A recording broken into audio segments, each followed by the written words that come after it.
Vamos dar início à nossa aula de hoje. Ainda estamos tratando aí sobre os papéis e funções dentro da família. Nessas últimas aulas, falando a respeito da responsabilidade dos filhos. Já tratamos dos papéis e funções relacionados ao marido, ao pai, da mãe, da esposa. E agora estamos tratando aí sobre a postura que o próprio Deus exige dos filhos dentro desse convívio familiar. Para tanto, irmãos, nós vamos fazer uma oração, iniciando a nossa aula nessa manhã. Eu convido você mais uma vez a curvar sua cabeça, eleve seu pensamento ao Senhor. Oremos. Pai, mais uma vez te damos graças nessa manhã e agora quando nos preparamos para estudar um pouco mais da Tua Palavra, pedimos que o Senhor nos abençoe, que Teu Santo Espírito nos dirija e que possamos caminhar, ó Deus, pela Palavra, pelas Escrituras, sendo edificados pelo Senhor, exortados, corrigidos, admoestados, para que possamos glorificar ao Senhor no nosso dia a dia. Abençoe-nos como família, cuide, ó Deus, de cada família aqui representada. O Senhor sabe das lutas, dificuldades que cada uma tem passado, também aquilo que cada família tem buscado diante do Senhor, depositado diante do Senhor em oração, que o Senhor esteja respondendo-nos segundo a Tua bondade. É o que nós oramos em Cristo Jesus. Amém. Amém, irmãos? Então vamos lá. Nós estamos aí no terceiro tema ainda, né? Na verdade, o quarto, que é a família pressupõe marido, mulher e filhos com papéis e funções diferentes e complementares. Pretendemos terminar esse tema hoje. Aí na semana que vem, se Deus permitir, entramos no quinto ponto, que é a família é um lugar de adoração e serviço a Deus, tá bom? Nós já caminhamos bastante aqui, vimos a respeito das posturas exigidas aos pais e maridos, focando aí na função de protetor, provedor e promovedor.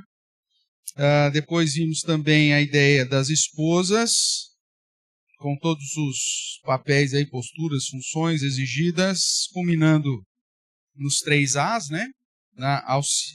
Auxiliar, administrar e amar. E agora estamos trabalhando com a postura dos filhos. Já trabalhamos com a ideia da honra, consideração, obediência, gratidão, sujeição, o ouvir, o respeitar e o proteger aí os pais.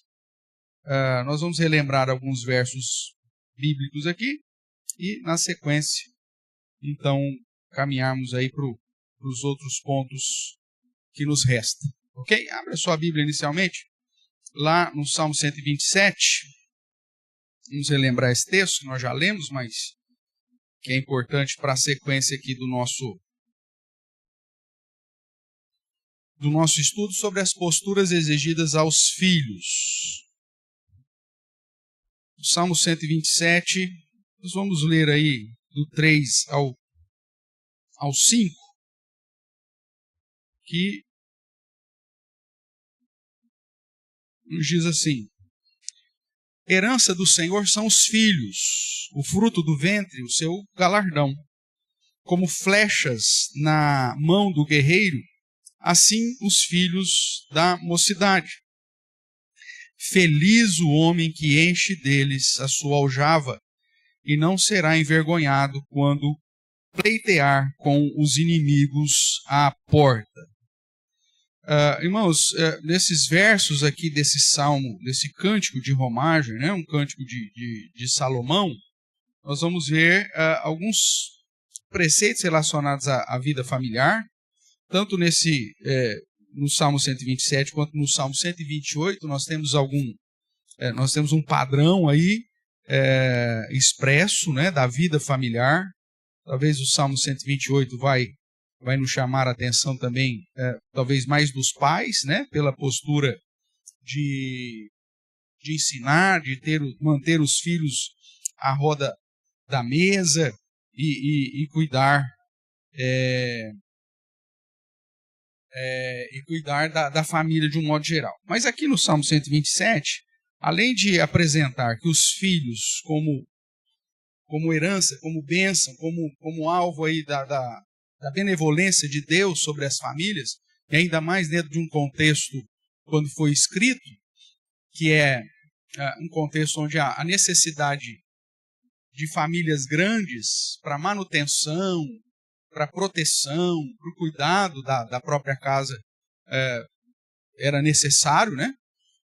Num contexto rural, quanto mais gente trabalhando, quanto mais mão de obra, quanto mais filhos, obviamente que no começo dá trabalho, mas dali a pouco eles estão trabalhando também, e isso vai gerar satisfação para toda a família. Então, além disso, como nós já falamos semana passada, esses filhos, como flechas na mão do guerreiro, os filhos da mocidade, era fonte de proteção. E é assim que vai terminar o verso 5, dizendo que essa família vai ser abençoada no sentido de quando um inimigo pleitear contra essa família, o fato de ter filhos jovens, né, e a aljava, que é o lugar que você coloca a flecha, se você tiver essa aljava cheia, a probabilidade, então, é você ter uma proteção maior. Isso aponta para a responsabilidade dos filhos em relação aos seus progenitores, de realmente ser instrumento de proteção, né, para os seus pais. O verso 5 começa com a expressão bem-aventurado, né, a ideia feliz o homem, porque essa situação de ter filhos que se envolvem, pelo menos enquanto jovens, na manutenção e no cuidado da família, isso traz satisfação. Outro ponto, então, que nós devemos trabalhar aqui é que os filhos devem ser fonte de alegria para os seus pais. Nós vimos na semana retrasada, né, alguns versos de Provérbios que apontam para a ideia dos filhos como fonte de, eu pus orgulho aí, mas entre parênteses, né, deveria até entre aspas, porque é um sentimento mais pejorativo, não virtuoso, muitas vezes, mas é na ideia dessa satisfação que os filhos devem produzir também no coração dos seus pais. Se a gente voltar os olhos de novo para o livro de Provérbios, né, abra lá, por exemplo, Provérbios capítulo 10, verso 1.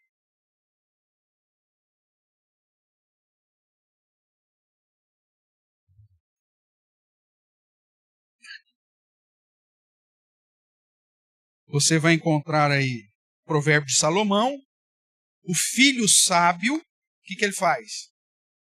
Alegra a seu pai, mas o filho insensato é tristeza da sua mãe. O Provérbios 15 também vai nessa direção. Provérbios 15, verso 20.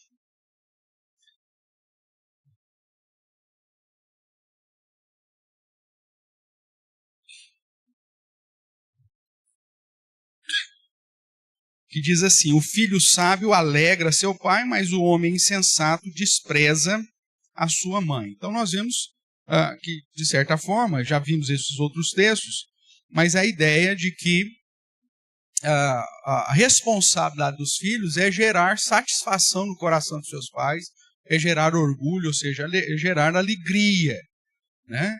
Essa questão desse sentimento de falar assim, pô, meu filho não me envergonha, né? Contei até na semana retrasada algumas experiências negativas minhas, enquanto criança, enquanto pré-adolescente ou adolescente, que envergonhava o meu pai, né? Então, são situações que o filho que teme a Deus e que conhece já a palavra do Senhor precisa tomar cuidado para ser fonte de alegria para os seus pais.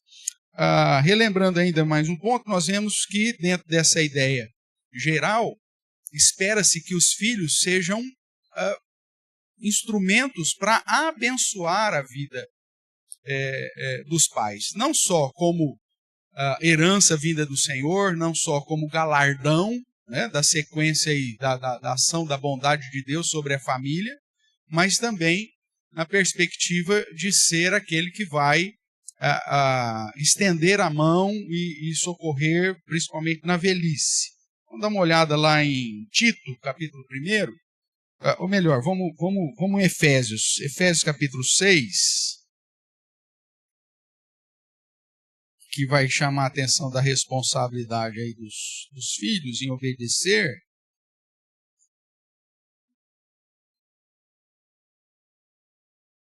Efésios capítulo 6, de 1 a 3, você tem aqui a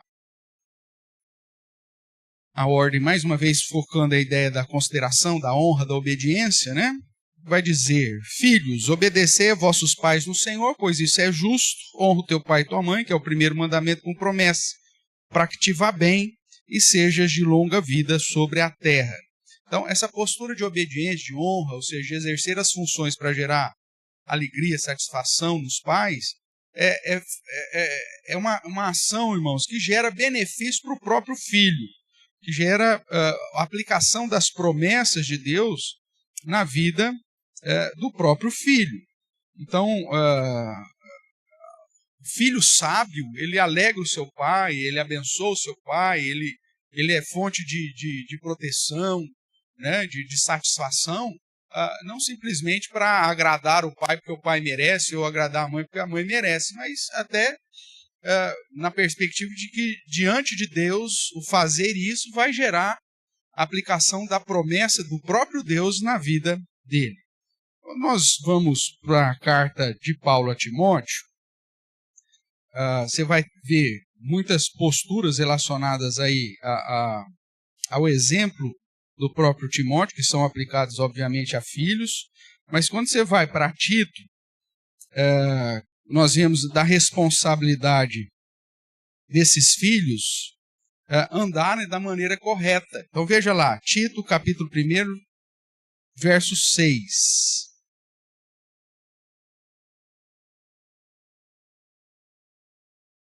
Tito, capítulo 1, verso 6, falando a respeito das qualificações familiares aí do homem de Deus, né? Mas ele diz assim, então, que os presbíteros ou os líderes precisa ser alguém que seja irrepreensível, marido de uma só mulher. E aí, quando trata dos filhos, vai dizer assim, que tenha filhos. Qual que é o primeiro adjetivo que aparece? Filhos o quê? Crentes. Então, falando lá da responsabilidade do pai e da mãe, que é esse treinamento, esse discipulado, conduzir os filhos a temer a Deus e a crer em Cristo. Então, ainda mais aqueles que exercem alguma função na igreja, que tenham filhos crentes. São filhos abençoadores, né? Filhos que sabem da sua responsabilidade para glorificar a Deus em relação ao convívio com seus pais. E aí, na sequência, diz: filhos crentes que não são acusados de dissolução, nem são insubordinados. Esse termo dissolução, irmãos, está relacionado à doutrina, está relacionado a conhecimento teológico, doutrinário. Que o seu filho não seja instrumento para gerar heresias ou posturas contrárias ao padrão teológico das Escrituras dentro do contexto da igreja, que é o que nós estamos tratando aqui, em especial nas cartas pastorais. Então, imagine a seguinte situação: o filho de um pastor, o filho de um presbítero, o filho de um diácono, como líder da igreja, e aí os pais anunciando a sã doutrina, anunciando a prática da verdade, anunciando ou ensinando a comunidade a como se portar como verdadeiro cristão, e os filhos falando: não acredito nisso não, eu acho que não é bem assim, eu acho que Deus Deus não vai fazer isso não, Deus é amor, ou não sei o quê. Ou seja, ser instrumento para gerar fatos heréticos, facciosos dentro da igreja. E isso acontece muito, né? Às vezes você vê, infelizmente, filhos de líderes da igreja agindo e, inclusive, dissimulando dentro da igreja práticas que os próprios pais ensinam o contrário. né? Então, que seus filhos não sejam acusados dessa dissolução, ou seja, dessa postura que gera racha. Porque, da mesma forma que a figura do líder, né, seja o pastor, seja o presbítero, seja o diácono, ele tem um foco diferente da comunidade, né? Quando o pastor, o presbítero, o diácono, ele faz determinada coisa, o pessoal fala assim, nossa, mas não é líder da igreja? Não é assim? Então tem um olhar diferente. Agora, do que daquele que frequenta a igreja, que é membro da igreja. Né?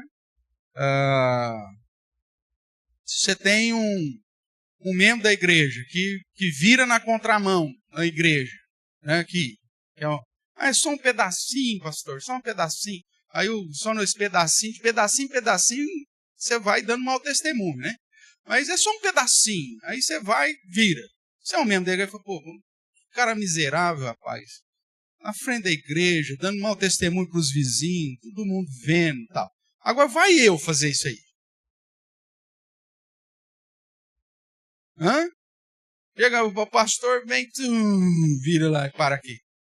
Quem que é esse miserável que chegou agora? Não acredito. O pastor, esse cara é um vagabundo, né? Miserável. Brincadeira, onde já se viu uma coisa? Ou seja, o peso é maior. Tudo bem? Da mesma forma, irmãos, a igreja ela é malvada também em relação aos filhos dos oficiais. Né?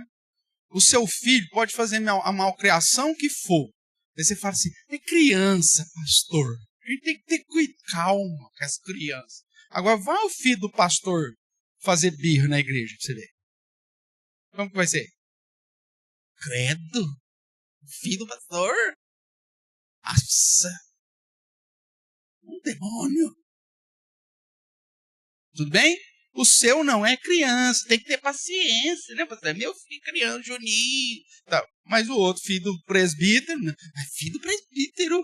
Então, quer dizer, a vida de testemunho da igreja, ela, naturalmente, apesar que uma igreja madura, ela vai ter uma postura equilibrada e igualitária, né? Filho de cada um, filho de crente é igual filho de pastor, filho de crente é igual filho de presbítero, mas o filho do crente, o filho do líder, obviamente, vai ter um peso maior, isso é natural. Por isso que a exigência de Paulo é que aquele que exerce liderança tenha filhos crentes que não são acusados de gerar dissimulação e insubordinação.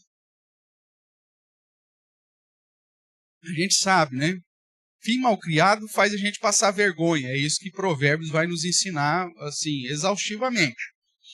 Então, meu amigo, você, como crente, como pai, você tem que ensinar o seu filho a saber se portar.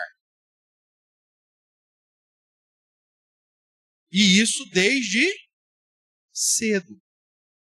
Porque depois que aprendeu a fazer birra, você mudar esse negócio é muito mais difícil. E alguns não mudam.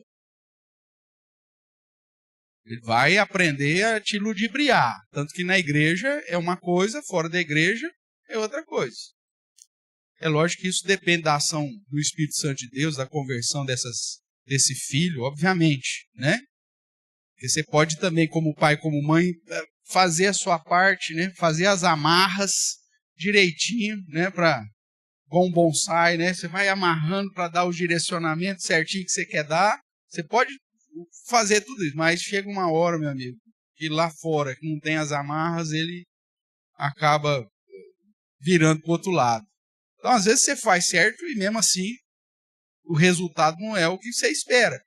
Mas é sua obrigação como pai fazer. Mas mais do que isso, é obrigação dos filhos também que se temem a Deus a não serem acusados dessa dissolução e nem de insubordinação para abençoar a figura dos pais. É óbvio, irmãos, que há um peso. Né? Por exemplo, algumas situações vividas em família e algumas posturas dos meus filhos, em alguns momentos eu tive que chegar para ele e falar, você quer acabar com o meu ministério?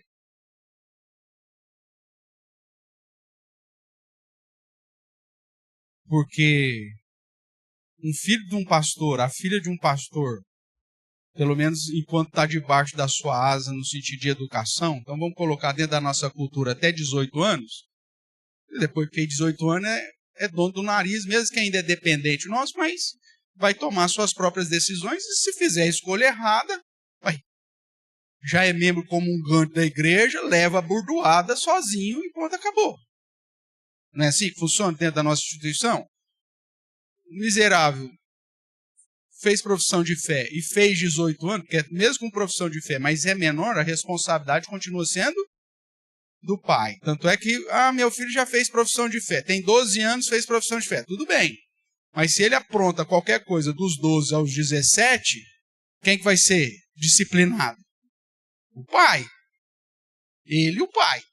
Ele porque já é professo e o pai porque ainda está na responsabilidade dele. Mas agora, Fabinho, que dia mesmo, Fabinho? Sexta-feira? 18 anos o Fabinho. O Fábio tá. O problema é do Fabinho agora, se ele aprontar. Se ele aprontar até quinta, o Fábio apanha junto. O Fábio pai. Mas se ele fizer da sexta para frente, é só ele. Essa é a nossa cultura e essa é a nossa instituição, entendeu? Então, a partir do momento, fez 18 anos, o filho deu trabalho. É a história dos pais do cego que foi curado, né? Os fariseus chegam perto dos pais, eles falam, já tem idade, trata com ele lá, eu não estou sabendo de nada. Ele era cego, nasceu cego, a vida inteira foi cego, estava cego até agora há pouco, mas trata com ele, porque ele já tem idade. Lembra disso? É a mesma coisa. Então, se os filhos aprontou, depois da maioridade, continua sendo vergonha para o pai? Está deixando de abençoar o pai e a mãe? Claro que continua. Mas dentro da perspectiva institucional, a responsabilidade recai sobre eles. Mas enquanto é minha responsabilidade, eu vou ter que chamar a turma à ordem. Meu amigo. Enquanto você está debaixo da minha autoridade espiritual, como pai, até você completar, você tem que ler na minha cartilha aqui, ué. O que você vai fazer da sua vida depois? O problema é seu. Eu gostaria muito de ver você no céu comigo, mas depois a responsabilidade é sua. Clarissa.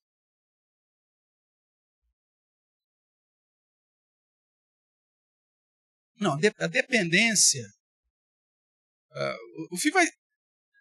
Não, responsabilidade do pai é até você morrer. Responsabilidade do pai é sua. Agora, responsabilidade legal, de disciplina, tarará, é até 18 anos. A própria instituição reconhece isso. Se o seu filho de 18 anos é passivo de receber uma disciplina na igreja, ele tem 18 anos, vai chamar o pai e a mãe dele aqui? Não.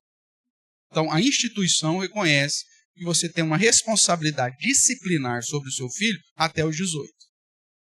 Agora, biblicamente, qual que é a responsabilidade do pai em relação à questão de ensino disciplinar? Até o pai e a mãe morrer. Você tem 80, o filho tem 60. O filho falou, você vai chegar lá, o filho está errado, não sei o quê. Ele pode não te ouvir, mas é sua responsabilidade até o final. Até hoje, você tem aí, né? Pais aí que já têm filhos idosos, os pais idosos tendo filhos idosos, o filho apronta alguma coisa, é a responsabilidade de quem? Chamar a atenção? Do pai. Só que dentro da ideia institucional, vamos pegar aqui um exemplo aqui de pai e filho, que não está aqui conosco, deve estar nos assistindo, a dona Esther. A dona Esther está lá, né, na casa dos 80, e o Marcelão está com quantos anos? Uns 30, né? Para não queimar o Marcelo aqui na... não vamos queimar o Marcelo aqui na... Tem uns 30, tá?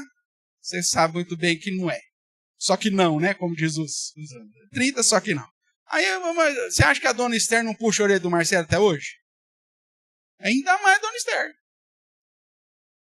Então, a responsabilidade de chamar a atenção dos filhos é até você morrer. Só que, vamos imaginar uma situação hipotética. O Marcelo apronta alguma coisa e vai ter que ser disciplinado. Nós vamos chamar a dona Esther aqui para ele.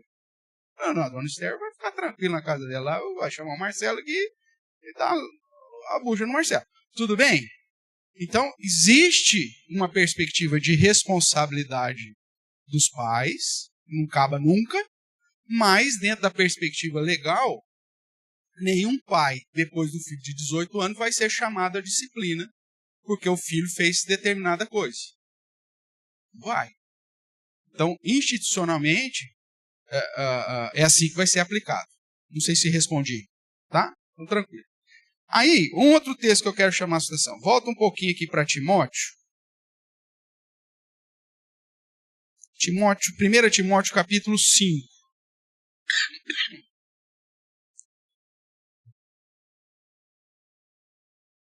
Depois a gente volta para Tito de novo. Então, aqui em Timóteo, você vai encontrar no capítulo 5 as tratativas a respeito das viúvas. Né?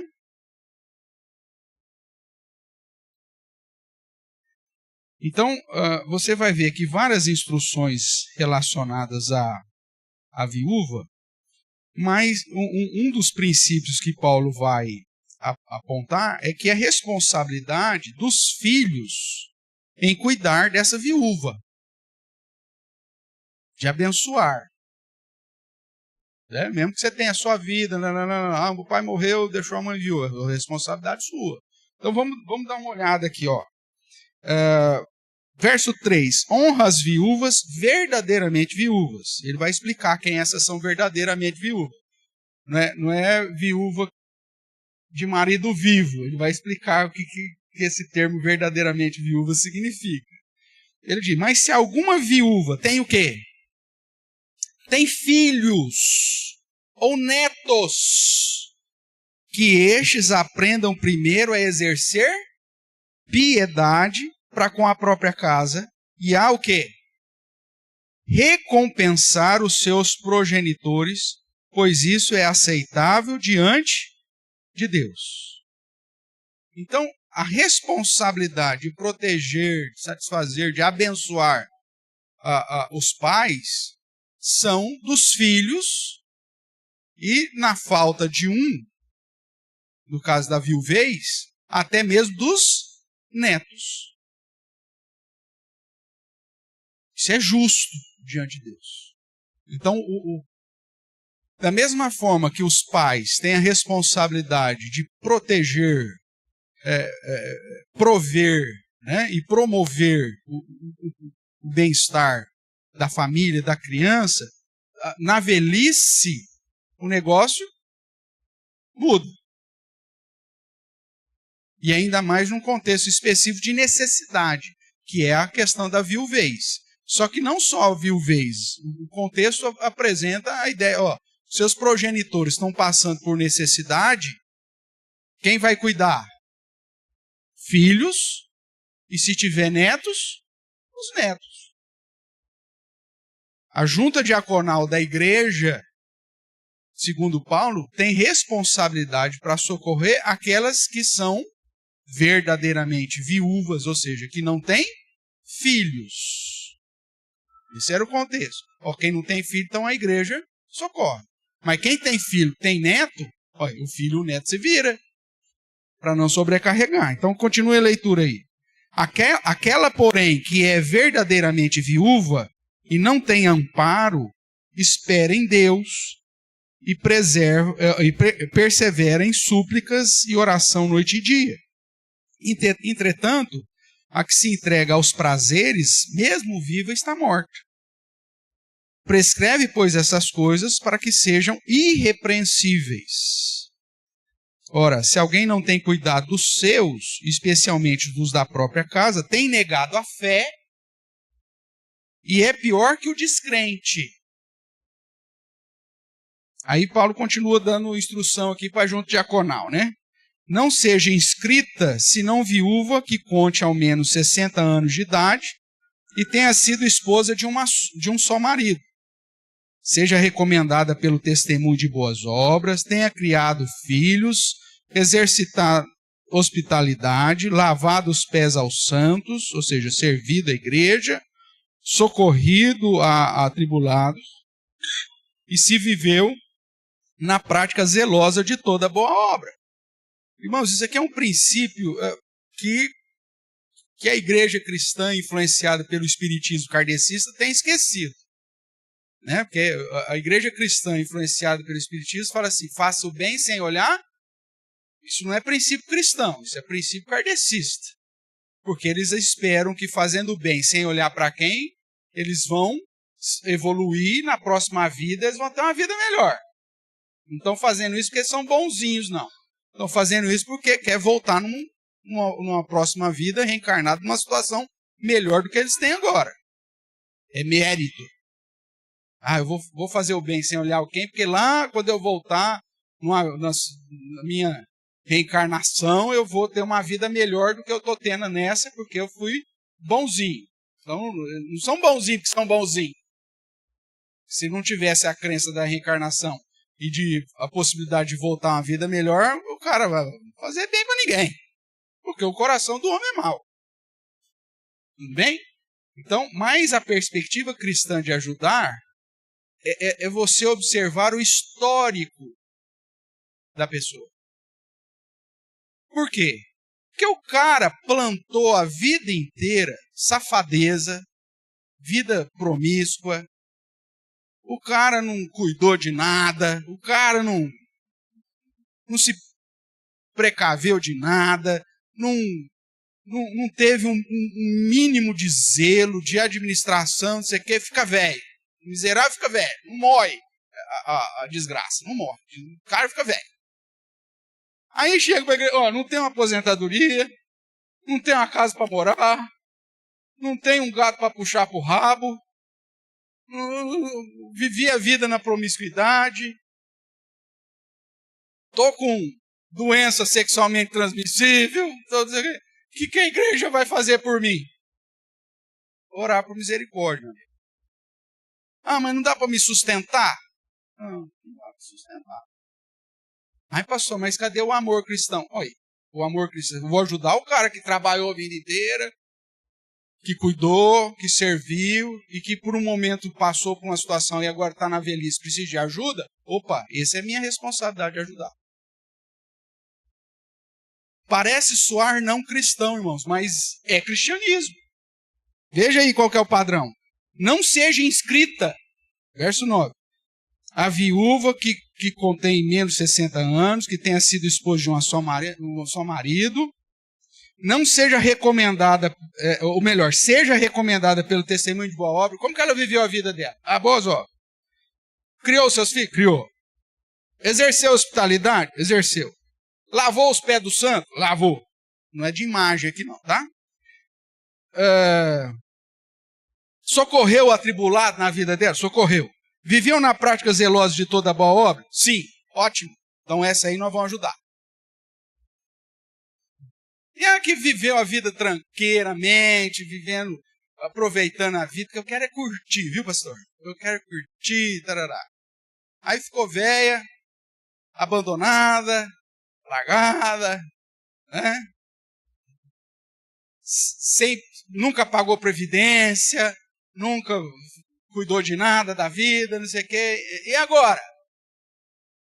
Seja inscrita? Não seja inscrita. Mas aí você vai fazer, por piedade você vai lá, mas você não tem a obrigação de sustentar, meu amigo. Não tem obrigação de sustentar. Mas não vai socorrer. Socorre, claro que socorre. Você vai socorrer, você vai lá, dá uma ajuda, não sei o quê, ajuda a fazer lá um cadastro, um CAD único, você vai. Mas não tem a obrigação de inscrever e sustentar. Agora a outra você tem obrigação de sustentar. E a igreja tem que pensar em meios para socorrer essa verdadeira viúva. Se não tem filhos, se não tem netos. É o que, por exemplo, lá no Senegal, o que nós fazíamos? Nós tínhamos lá um caso de uma viúva lá. O que fazíamos? Vamos sustentar. Esposa de crente, viveu a vida inteira na igreja, e tem os filhos ainda pequenos. O que nós vamos fazer com essa turma? Opa, vamos abraçar, que era o termo que eles usavam lá. Vamos abraçar. Aí o que você fazia? Ajudava a comprar um terreninho para ela, ajudava a fazer... Tudo isso a igreja lá fez. Comprou um terreninho para a viúva, ajudou a construir uma casinha para a viúva, pôs umas galinhas lá para ela não morrer de fome, deu uma cabra para ela, deu um pedaço de chão para ela plantar as pimentas dela para vender na feira. A igreja está cuidando, você está dando possibilidades. Agora a pessoa viveu a vida inteira do jeito que ela quis, no mau testemunho, vivendo... Aí chega para a igreja e fala, tem que sustentar essa pessoa. Uma pessoa que só leu a vida dela, cara. Agora, mesmo que seja uma pessoa dessa, se tem filhos e netos, a responsabilidade é dos filhos e netos. Os filhos têm que abençoar. Vai ter a história aí. E toda família tem, né? Sempre tem lá um tio, uma tia lá que viveu de um modo dissoluto, que vai sobrar pro sobrinho. Aí a família tem que cuidar. O que mais que diz? Aí agora as inscritas. Né? Ou melhor, ele continua. Rejeita viúvas mais novas, porque quando se tornarem levianas contra Cristo, querem casar-se, tornando-se condenáveis por anular o seu primeiro compromisso. Além do mais, aprendem também a viver ociosas, andando de casa em casa, e não somente ociosas, mas ainda tagarelas e intrigantes, falando que não deve. Essa aqui você vai ajudar? Não, rejeita.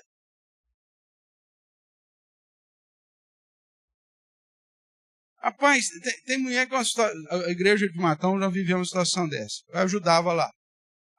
A miserável era a que mais falava mal da igreja. Para a vizinhança, para os parentes. Estava sendo ajudada pela igreja. Mas aí na cesta básica que você mandava lá, ia lá, macarrão da Silva, nem sei se existe, tá? Macarrão da Silva. Ai, igreja miserável, ela sabe que eu gosto do macarrão Renata com ovos. Aí me manda o macarrão da Silva. Já que vai ajudar, ajuda direito. Ainda reclamava, cara. Aí o diaconal chegou, pastor, mas está reclamando, sim. Vê lá, o que nós temos lá o que ela gosta? Tem, então dá. Aí no outro mês comprava de outra marca lá, porque procurava sempre o menor preço, aquela coisa. A mulher reclamando de novo. Corta. Para. Então se ela vai reclamar agora, vai reclamar porque não há ajuda. Pronto. E manda ela procurar os parentes dela e ver, dar os pulos dela. Nossa, pastor, que malvado. Não é malvadeza, irmãos. A ajuda cristã não pode patrocinar uma vida de pecado. Você não pode sustentar uma vida de pecado. De tagarelice, de confusão, de murmuração. Não vai.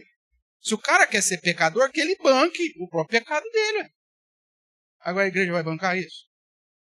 Não pode. Agora, a igreja pode rejeitar.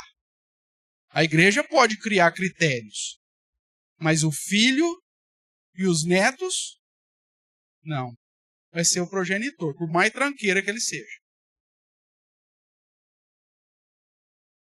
Pastor, meu pai é difícil, minha mãe é terrível, minha mãe é tranqueira. É sua mãe, cara. Cuida dela. Nossa, mas meu pai, pelo amor de Deus, pastor, não tem ninguém, você é o filho? Sou, então, parabéns. Você foi sorteado. É sua responsabilidade. Agora, não vem jogar para a instituição a responsabilidade que é sua. Porque pesa sobre os filhos abençoar, proteger, cuidar dos seus. O que mais? Vamos ver aí, já que estamos falando, vamos aproveitar. Quero, portanto, que as viúvas mais novas se casem. Ah, mas ele acabou de falar que não queria que casasse? O que é isso? O que Paulo está falando? A ideia anterior é aquela que está vivendo de modo dissoluto, que está procurando casamento para resolver problema de safadeza. Agora o que ele vai explicar aqui que é o padrão da correta. Quero, portanto, que as viúvas mais novas se casem, criem filhos, sejam boas donas de casa e não deem ao adversário ocasião favorável de maledicência. Que era o que estava acontecendo com as outras. Namora com um, namora com outro, namora com um, namora com outro, quer casar, casa, descasa, casa de novo. Paulo fala, tá querendo suprir desejos carnais. Essa mulher aí não vale a pena. Rejeita. Agora, dentro de um padrão correto, mulher sensata, boa dona de casa, papapá, tal, que case, viúva nova, tem uma vida inteira pela frente, casa, tem alguém para te proteger, para te amparar, para te liderar, cria seus filhos, vive uma vida digna, sem problema nenhum. Verso 15, pois com efeito, já algumas se desviaram, seguindo a Satanás. E aí ele volta a falar da família, né? Se algum crente, ou se alguma crente, tem viúvas em sua família, qual que é a ordem? Socorrei-as, ou socorra-as. E não fique sobrecarregada a igreja, para que esta possa socorrer quem? As que são verdadeiramente viúvas. Um ditado bem católico aqui. A igreja não vai queimar vela para defunto ruim. O papel da igreja é queimar vela para defunto bom. Nós vamos socorrer, nós vamos assistir, todo mundo, beleza. Porque o defunto ruim é responsabilidade do filho, é responsabilidade do neto. Agora, se a viúva que, verdadeiramente viúva, na perspectiva bíblica, bom testemunho, boa dona de canto, trabalhadeira, mulher de oração, de serviço, opa, vamos cuidar dela, é nossa responsabilidade. Agora, daquela que dá mau testemunho, que vive uma vida absoluta, que quer satisfazer os desejos da carne, a responsabilidade não é nossa, mas da família. A família continua com a responsabilidade de socorrer. Né? A igreja ajudava a senhora, vendia a cesta básica para ir pagar a fieira. Você vai continuar ajudando? Não é dessa? Cada dia lá tinha um homem diferente. Você ia visitar, cada dia um homem diferente tomando café. Aí você fala, peraí, meu amigo, que história é essa aqui? Né? Nossa cesta básica está servindo para dar café para tranqueira? Não, chegou, minha filha. Você assume o compromisso com Deus ou a igreja vai parar de ajudar. Você tem filho? Tem, mas ele mora longe, não tem conta. Problema seu, entra na justiça, pega lá como que chama lá, o estatuto do idoso, vai para cima. A igreja não vai te ajudar mais não.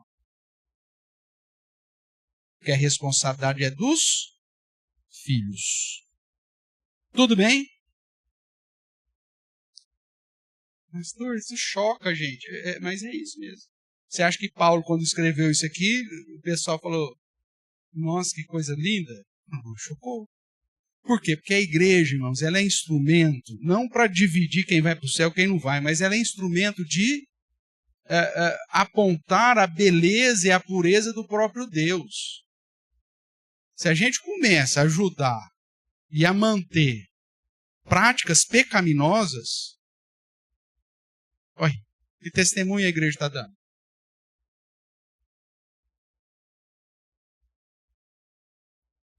A nossa ação não pode difamar o nome de Deus. Tudo bem? Voltando lá para Tito, capítulo 1, você vai ver que a responsabilidade, então, é ser crente, né? Então, amar a Deus. E aí, como nós já falamos aí, amparo na velhice. Em especial aqui, aquelas que são verdadeiramente viúvas.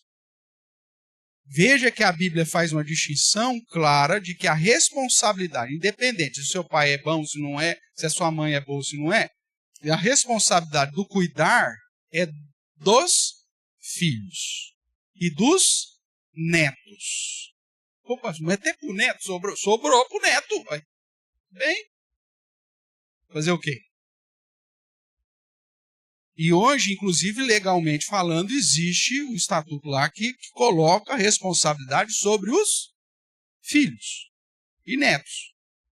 Da mesma forma que coloca sobre os pais as burradas dos filhos. Um exemplo, se eu estiver errado aqui, os irmãos são advogados, me corrijam. Mas, por exemplo, meu filho engravida uma mulher qualquer aí. Meu filho é um tranqueiro, safado, não sei o quê, engravidou uma mulher aí e sumiu no mundo. Quem que vai ser responsável por pagar a pensão para essa mulher? Para o filho dela? Eu, que sou o vô. Não é isso? É isso.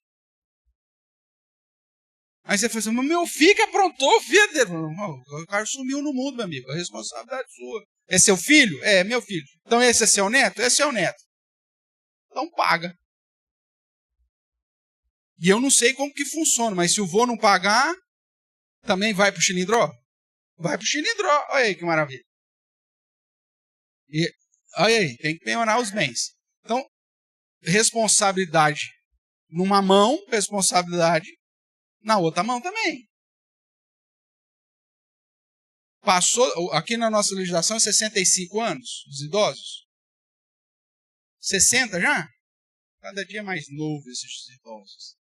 Então, 60. A partir dos 60 anos, qualquer burrada que seu pai e sua mãe faz, e eles fugiram da responsabilidade, recai sobre os filhos.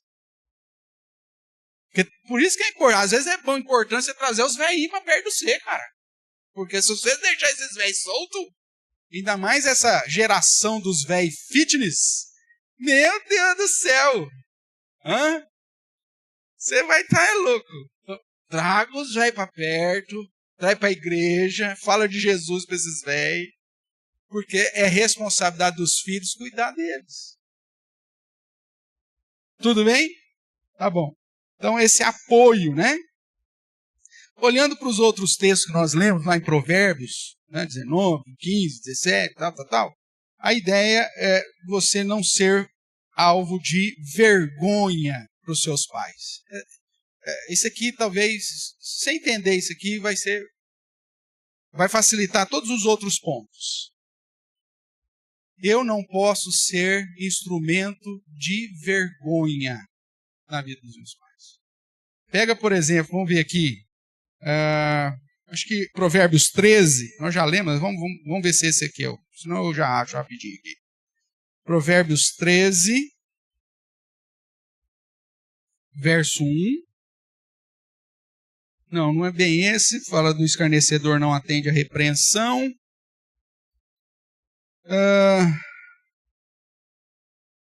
Deixa eu ver aqui, 17:6. Não. Vamos ver o 17:21, já ajuda.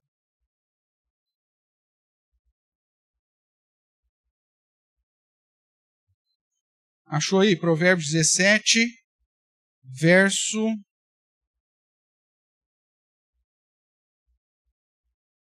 21. O filho estulto é o quê? Tristeza para o seu pai. E o pai do insensato não se alegra. Então veja, a minha postura, ele tem que ser o contrário disso. Eu não posso ser instrumento nem de tristeza e nem de vergonha para o meu pai, mas muito pelo contrário, eu tenho que ser instrumento para trazer alegria, satisfação, o orgulho que eu coloquei aí, né? O 19, verso 26. O que maltrata seu pai ou manda embora sua mãe é filho que envergonha e desonra. Então veja, eu não posso envergonhar os meus pais. Essa é a ideia. Vamos ver se mais para frente aqui. 20. Não, mesma ideia. Deixa eu olhar aqui mais para frente. 23, 22. Ouve a teu pai que te gerou, não despreza a tua mãe quando vier envelhecer. Verso 25. Grandemente se regozijará o pai do justo, e quem gera um sábio nele se alegrará. Alegre-se teu pai e a tua mãe, e regozije a que te deu a luz. Então veja, são expressões que apontam que a responsabilidade do filho é trazer alegria aos seus pais e não ser instrumento de vergonha.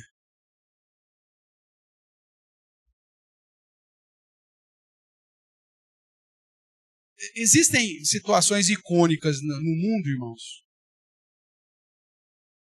e até no registro bíblico. Se você vai para o registro bíblico, você tem lá os reis que eram bons e os reis que eram ruins. Geralmente, vai dar lá a genealogia. Fulano, filho do Beltrano, tarará. Mas existem alguns momentos específicos no registro do livro dos reis e de crônicas que tratam de reis de Israel ou rei de Judá, que quando os caras faziam o que era reto ao Senhor, em alguns textos você vai ver, e a sua mãe chamava tal. Você já se deparou com versículos assim? De quando registram especificamente um rei que fazia o que era bom perante o Senhor, além de dar simplesmente o nome do pai, era descendente do rei tal, mas dizia, e a sua mãe era fulana, era Beltrana, era Tertuliano, sei lá o que for. Por quê? Porque isso era honra. Agora, quando os filhos eram mal, era descendente do fulano, às vezes não fala nem o nome da mãe. Eu tenho para comigo que não é para não envergonhar essa mãe. Quer ver um exemplo simples? Como que chamava a mãe de Hitler? Talvez você teve a curiosidade, você pesquisou, mas você acha que, no senso comum, alguém sabe lá o nome da mãe de Hitler? Agora você vai saber que você vai pesquisar, tenho certeza disso, né?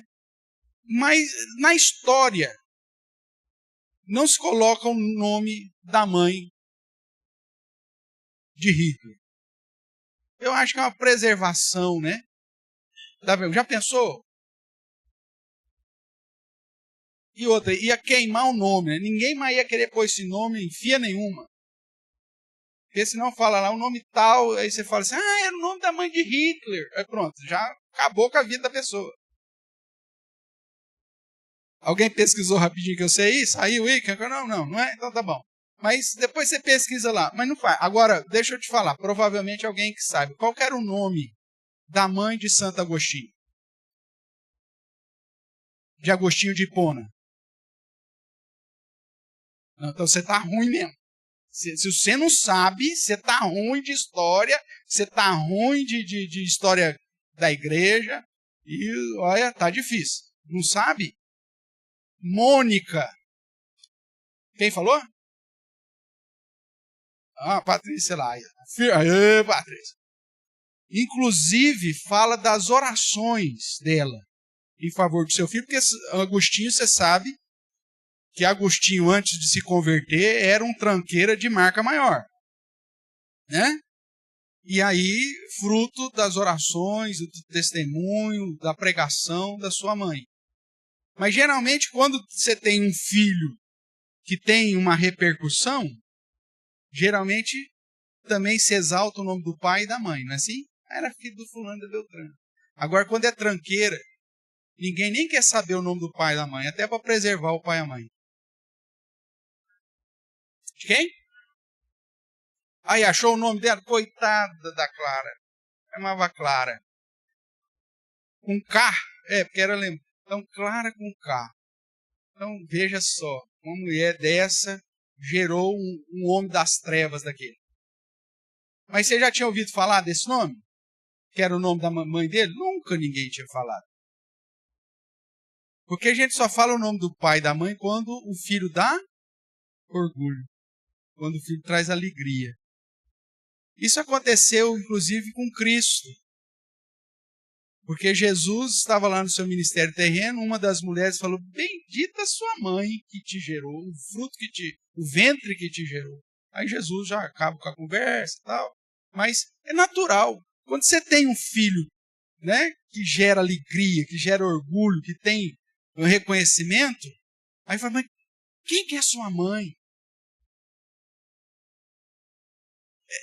É coisa simples. Você pega um professor lá, você que é professor, você pega um aluno que é uma graça, um aluno esforçado, inteligente, não sei o quê, tarará.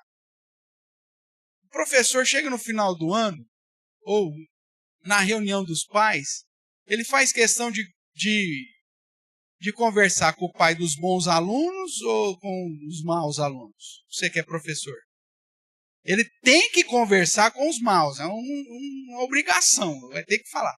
Mas o prazer dele está em conversar com quem? Pô, pai, não sabe nem o nome às vezes, mas, pô, pai, o seu filho é uma graça. Nossa, mãe, o fulano, puxa vida, se todos os meus alunos fossem igual ao fulano, parabéns, viu, pai? Não fez nada, vagabundo, né? Então, não é assim?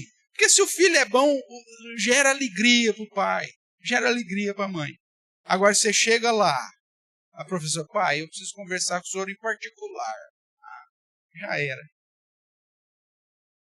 Você chega em casa assim e fala assim, fulano, que vergonha que eu passei na minha vida. Porque todos os pais, na hora que a professora fala assim, fulano, eu preciso falar com o senhor em particular. Todos os pais falam, vixi, volta para a quinta série, né? Todo mundo fala, vixi. Que vergonha. Não faz, meu Deus do céu. Tal. Mas é obrigação do filho ser fonte de alegria, não envergonhar seus pais. Dessa forma, irmãos, para encerrarmos, vamos relembrar aí, nós sintetizamos, né, as posturas aí, as funções, para os homens, 3 P's, para facilitar. Quais são os 3 P's? Proteger, prover e promover. Promover esse bem-estar, a ideia da liderança, tá? Das mulheres, para facilitar, nós sintetizamos em 3 As. Quais são? Auxiliar, administrar e amar. Ser amoroso, beleza. Os filhos, para fortalecer, eu tinha posto lá, na primeira aula eu já tinha mencionado, o Otaviano vai lembrar que são 3 ossos, não foi que eu falei? Aí o pessoal falou, que é? Aí alguém até brincou, honrar, não é honrar com H, lembra? Aí foi difícil aqui, mas para tentar sintetizar, para você gravar, eu pus, ó, obedecer, que é a ideia do honrar, a ideia, né, do praticar. O oferecer, que é essa ideia de oferecer gratidão, oferecer alegria. E o ouvir. Sua responsabilidade é obedecer os seus pais, é oferecer honra, alegria aos seus pais e ouvi-los. Nós vimos vários textos na Bíblia chamando a atenção. Filho meu, ouve os ensinos do seu pai. Ouça as instruções da sua mãe. O filho que ouve o seu pai e sua mãe vai ser isso, vai ser aquilo. Então, dar ouvidos. E é uma situação que é difícil, principalmente para o adolescente. Porque o pai e a mãe vai falar com ele, o que ele já fala? Já sei. Sabe nada, miserável. Sabe nada. Aí o pai, fulano, me escuta. Aí parece que tem um sensorzinho que faz assim, fecha. Aí o pai fala, faz cara de paisagem. Você me ouviu? Ouviu nada. E não é poucos os casos desses filhos que não ouvem, que acabam se dando mal. Obedeça, ofereça e ouça. Os 3 Os que você tem que gravar como filho para poder cumprir com as posturas que a Bíblia exige para você. Veja que essas posturas de obedecer, oferecer honra, alegria aos pais e ouvir os seus ensinos, acaba promovendo também a proteção, a provisão e a própria promoção do bem-estar da família. Você vai estar auxiliando o seu pai se você obedece, se você oferece honra e alegria para ele e o ouve. com os ouvidos de fato abertos para obedecer e para oferecer. Aí você fecha esse ciclo. E essa constante certamente vai trazer proteção, provisão e promoção do bem-estar da família como um todo. Perguntas, irmãos? Tranquilo? Você decora então os 3 ossos, tá? Chega em casa e pergunta lá para os filhos. Como o Fabinho tem uma semana ainda, então a parte o Fábio pode perguntar essa semana ainda. Até sexta-feira. Tá bom, irmãos? Vamos orar então para encerrar a nossa aula? Antes, deixa eu fazer só o fechamento aqui. Concluindo, a família, então, dentro desses pontos que trabalhamos, foi planejada, criada, instituída por Deus para funcionar. Exige o cumprimento de uma série de posturas para alcançar o objetivo maior, que é glorificar o próprio Deus e gerar o benefício a cada parte envolvida. A nossa família e cada parte dela deve glorificar ao Senhor. E quando entendemos os propósitos de Deus para a família, para o casamento, nós buscamos viver de um modo a sermos modelos para os demais e gerando um ambiente fértil para a própria educação e a evangelização de cada parte da família. Agindo dessa forma, nós vamos glorificar a Deus e assim a palavra de Deus não será difamada.